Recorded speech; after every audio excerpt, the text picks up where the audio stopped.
What's my favorite thing about living in the US? Is German food in America authentic? And what was the biggest culture shock for me coming here? You guys asked me questions, and here are my answers.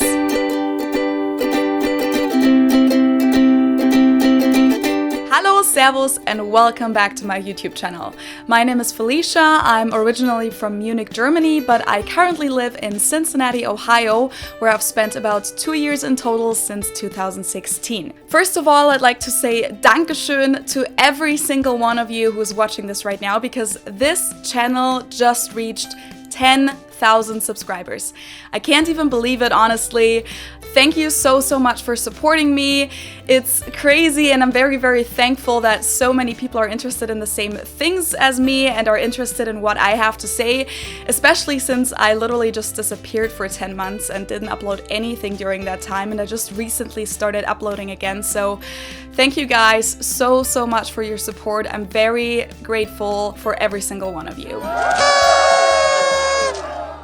And so I guess this kind of counts as a 10,000 subscribers special, because this video is going to be a little bit different than my other ones, because this time it's you guys who decided what I'm going to be talking about today, because you guys asked me questions in the YouTube comments in my previous videos, and also on Instagram. If you don't follow me on Instagram yet, you should, is with underscores. So many of you asked me questions under the hashtag #AskAGerman, and there's literally no way that I could answer all of them in just one video, but for today I decided to pick the ones that were asked the most and the ones that I just personally thought were pretty interesting, and I'm gonna answer them now. So let's get started.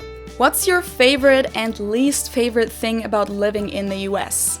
Okay, so my favorite thing about living in the US is definitely the people and the mentality. I just love how friendly Americans are, how welcoming they are, especially for me, as someone coming from a different country. They often treat me as their guest because I'm not from here. I love how a lot of Americans are more laid back than Germans, and overall I also feel like that there is less judging here and a lot more supporting each other. My least favorite thing about living in the US is definitely how far away it is from home for me, and how much it costs to travel back and forth. But I'm assuming that's probably not what the question was about. So besides that, I can think of two things. Number one, the groceries are a lot more expensive than they are in Germany, so that's something that I don't really like. For some products it may be justified, I can't really judge that, but living expenses in Germany are definitely a lot cheaper. Number two, the presence of guns. It makes me feel unsafe. I also personally think that it's very wrong. But as we all know, it's a huge topic. It's a discussion that has been going on for decades, so this is not the right time and place to get into this. Was it expensive to move to, live, and study in the US? Okay, that's a very good question, and my short answer would have to be no, not really. I mean, what is very expensive is the traveling back and forth, because I obviously like to see my family every now and then, and I would have definitely saved a lot of money if I had just stayed in Munich and never left. But when I moved here, it wasn't comparable to when a full family moves abroad. So when I first came here, all I brought were just 2 suitcases, and I started out by subleasing furnished rooms the first few times, so I never really shipped any major things over here like furniture or anything like that. I mean, of course I had to buy a few things here like towels, bedding, etc. And in the meantime, I have gotten my own furniture, but it's really not that expensive. To live here, I'd say it costs me about the same as living in Munich did. The rent here is a lot cheaper than in Munich, because Munich is one of the most expensive cities to live in Germany, but living expenses are higher in the US than they are in Germany, so in the end I would say it pretty much evens out. And when it comes to studying in the US, yes, the tuition here usually is really high, but I was very lucky and I actually never had to pay for my education in the US. I only studied in the US for a total of 3 semesters, and the first one was an exchange semester, and for exchange programs it's common that you pay the tuition at your home university, and at the exchange university you only have to pay a few fees, if you have to pay anything at all. And since university in Germany is almost free. It only costs like 200 to 300 euros a semester, 100, not thousands. That was a pretty good deal for me. And then for my master's, which lasted 2 semesters, I got a full scholarship and I taught German as a teaching assistant, which was a paid position. So I actually didn't have to pay for tuition and got paid on top of that. So that was a great deal as well. So overall, I was just very lucky, and no, moving here, living here, and studying here wasn't and isn't very expensive for me. How does German food here compare to German food in Germany? I've gotten this question a lot about how authentic German restaurants are in the US, and honestly it's a little tricky to answer because first, I haven't tried all German restaurants in the US, so I can only answer this for the ones that I have tried. Second, it's honestly a matter of taste in a lot of cases, and third, German food differs a lot. Germany as a country includes a lot of different cultures, there are many dialects, and therefore the traditional food differs a lot too depending on where you are in Germany. Since I'm personally from the south part of Germany, from Bavaria, I can mostly refer to Bavarian food, but then also I'm a vegetarian, and most traditional German or Bavarian dishes are mainly based on meat, so I may not be the best judge for this. But what I can say is that it's very hard to find German bread in the US, and even if places sell German bread, it's often not 100% authentic. We really like a crunchy crust. We don't like it when the bread is too squishy, and in general with baked goods, we don't like it when it's still doughy inside. When it comes to pretzels, I've made bad and good experiences. Some places really just serve you the same pretzels that you can get at any American mall, but some places do have pretty good authentic Bavarian pretzels, except for the beer cheese that comes with it. We don't have that beer cheese dip in Germany, and we would actually never dip our pretzels in a sauce. What we do is we either eat our pretzels plain, with butter, we gratinate them with cheese, but with actual cheese and not cheese sauce, or we eat them with Oberster in Bavaria, which is a bread spread that is based on cheese, camembert usually, but it's not comparable to the beer cheese that you get here. I have to admit though that I actually started liking the beer cheese at some places. I mean, sometimes you really just get some yellow nacho cheese dip, which is disgusting in my opinion. But when it's like the real self-made cheese sauce with a beer flavor to it, it can be pretty good, but don't tell any of my Bavarian friends. My favorite Bavarian food besides bread and pretzels is Käsespätzle, which is the German version of mac and cheese. Pretty much, just a little bit better in my opinion. And I actually had pretty good Käsespätzle at the Hofbräuhaus in Newport, close to Cincinnati. And then I also really like Semmelknödel with Rahmschwammerl and Blaukraut, which is bread dumplings with creamy mushroom sauce and red cabbage, but I've never tried that anywhere in the US. What is the most difficult word to say in English for a German? Okay, so a lot of people say that Germans can't say the word squirrel, which I've been told that I do say it correctly, but probably I just didn't because I'm like focusing on it now and I'm concentrating and overthinking. Squirrel, squirrel, squirrel. There's a squirrel out there. I don't know. Anyway, besides that, I would say that it's mostly words that have a lot of R's or like sounds in the back of your throat. Like for example, clearer. Like something is clear, but now it's even clearer. I can't say it right now. Or ring bearer, ring bearer. I can't say it. By the way, if you're learning German as a second language, try to say the word Streichholzschächtelchen, which means small matchbox, or the Bavarian word Ohrkatzerschwurf. Ohrkatzerschwurf, which means the tail of a squirrel. And there it is again, squirrel. Why did you end up coming to America in the first place? Also, why Cincinnati, Ohio? I kind of mentioned this in my very first video on this channel, my introduction video, but the first time I came here was because of a 2-week-long high school exchange between the city of Munich and the city of Cincinnati. This was in 2010 when I was in 10th grade in high school. I was 16 years old, and this happened because Munich and Cincinnati are sister cities. So I did that in high school, and then a few years later during my undergrad, I really wanted to do an exchange semester and I wanted to go to the US, and my university LMU offered 2 exchange programs for my particular major in the US. One was in Washington, D.C., but I would have had to pay half of the tuition for that, and the other one was at the University of Cincinnati, and I didn't have to pay extra for that, so I was like, let's return to Cincinnati. And so I did that, and I liked it here, and since then I just kept coming back. Can you please do videos entirely in German, but with English subtitles? Also ich kann gern ein bisschen Deutsch sprechen jetzt, aber ganze Videos machen auf Englisch will ich eigentlich nicht, weil erstens sind Untertitel wahnsinnig aufwendig zu erstellen und zweitens sprechen eigentlich fast alle Deutschen Englisch oder verstehen zumindest Englisch, aber in Amerika oder in anderen Ländern sprechen halt nur sehr wenige Leute Deutsch. Deswegen würde ich dann einfach viel weniger Leute erreichen. Have you done much traveling in the US? What other states, cities have you been to besides Cincinnati, and what did you think of them? Yes, I would say that I've done a good amount of traveling here so far. My parents took me and my little brother on 2 trips to the US and Canada when I was a little younger. I went on a road trip after graduation just recently, and I've also just visited a few places in between. So I actually made a list for this, so I'm just gonna read off the list now. So I have been to the West Coast, LA, San Francisco, and San Diego. I've been to Las Vegas, some of the national parks, Grand Canyon, Bryce Canyon, Zion Canyon, Monument Valley, Antelope Canyon, Horseshoe Bend, Lake Powell. I've been to New York City, Chicago, Lake Michigan, Nashville, Washington, D.C., Chattahoochee, Myrtle Beach in South Carolina, Charleston, Savannah, Orlando, and a few smaller places like Red River Gorge in Kentucky, for example.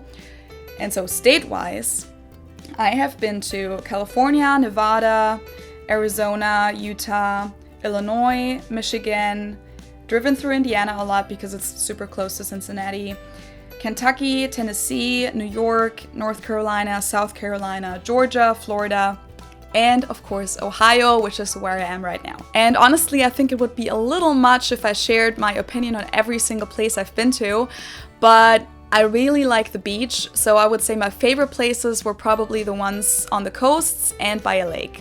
How does Oktoberfest here in Cincinnati compare to the one back home? What are the major differences? So for those of you who don't know this, Cincinnati claims to have the 2nd largest Oktoberfest in the world after Munich.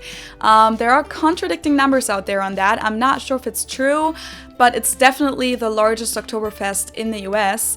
And I personally have been twice so far. I went in 2016 and in 2018. So first of all, for me, coming from Munich, I'd like to give some background information on Oktoberfest first. The Oktoberfest in Munich is not just the largest in the world. It's not some kind of like franchise location. It's the original one. It's the real one. It started out in the year 1810 and took place at the same location where it still takes place nowadays. And back then it was mainly a horse race that was part of the wedding celebrations of Prince Ludwig and Princess Therese. And over time it just got so big that other countries started copying it. And so since Cincinnati has a very large German heritage, they started having their own Oktoberfest in the 1970s to celebrate their German ancestors. And it's a lot of fun to go, but it's very hard to compare to the Munich one. The one in Munich takes place for 2 entire weeks, sometimes even a few days longer, and has several millions of visitors every single year. It takes place on a huge space in the middle of Munich. It has a bunch of rides and other attractions, a lot of booths on the street, but then most importantly, almost 30 big beer tents that really are just big beer halls with a lot of people who eat and drink their beer and dance on the tables to the live music. So overall, I would probably compare it to a state fair in the US, maybe. The one in Cincinnati is simply a street festival that goes on for 1 weekend every year, so you don't have huge beer halls with table service or anything like that, but it's still a lot of fun to go. They sell a lot of beer, American and German beer, they sell street food, some of it is German, and Sometimes it's authentic, not always. Then they also have Bavarian-style brass bands, and I've also heard a few Bavarian traditional songs played by them. So they definitely do try to incorporate the Bavarian traditions, but it's still like a whole different thing. By the way, if you go to my Instagram account, you can check out my impressions from the last Cincinnati Oktoberfest 2018 if you go to Story Highlights under Oktoberfest. What do you miss the most of Germany? For this one, go check out my video on what I'm looking forward to in Germany that I recorded in spring 2018 when I was about to leave for Germany for the summer. But to make it short, I obviously miss my family and friends the most, and my cat. Then I miss food like German bread or good cheese, and I sometimes miss German directness and reliability. Are all Germans as fluent in English as you are? No, not everyone in Germany is as fluent as I am, but almost every German knows at least a little bit of English because almost everyone learns or learned English in school. Maybe it was a little bit less common for like my grandparents' generation or people who grew up in former East Germany because they usually had to learn Russian instead. But in West Germany, I would say that from my parents' generation on, pretty much everyone learned at least a little bit of English in school. Among educated millennials, I would say yes, a lot of them are as fluent as I am or even more fluent.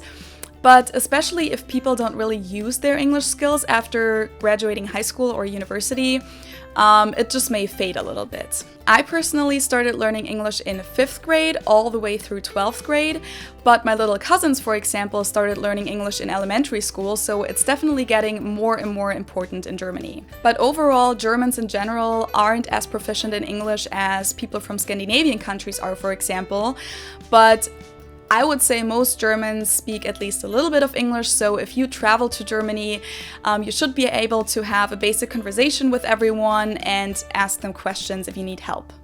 What's the best way to make friends in Germany? I just moved here and it's kind of hard. Okay, first of all, willkommen in Deutschland.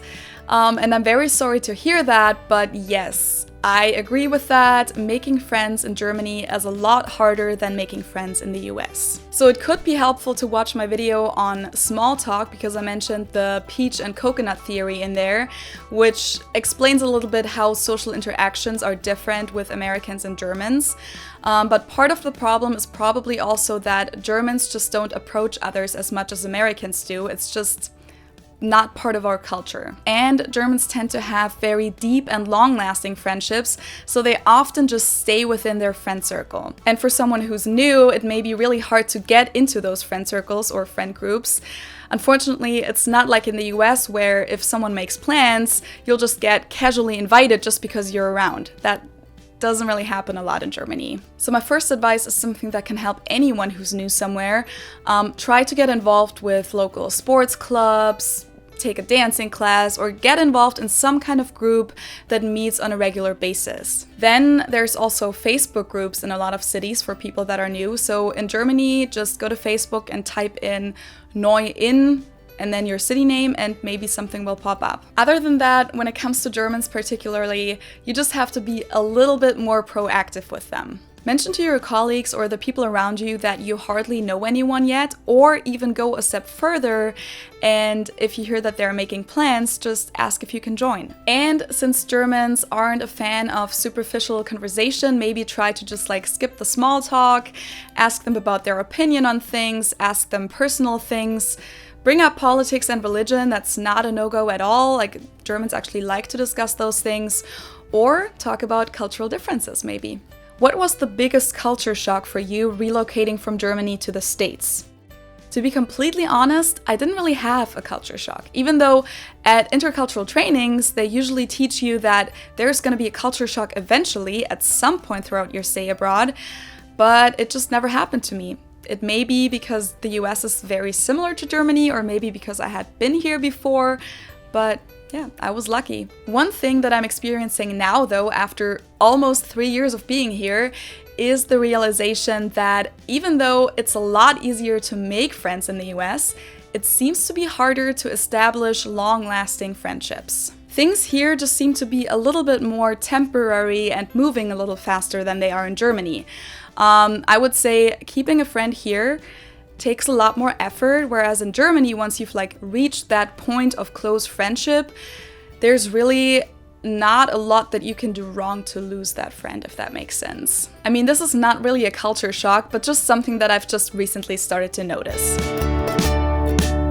Okay, so those were all the questions that I picked for today's video, but I have so many more questions from you guys. So let me know if you would be interested in seeing a Q&A part 2, or maybe if I should make this a permanent format on my channel. Let me know by leaving me a comment or leaving me a thumbs up. And then also, of course, if you like what I'm doing on my channel, subscribe, follow me on Instagram, and if you have more questions for future Q&A videos, leave me a comment with a question and the hashtag #AskAGerman. Okay, I think this was all. This was a lot. So I hope I'll see you next time. Tschüss!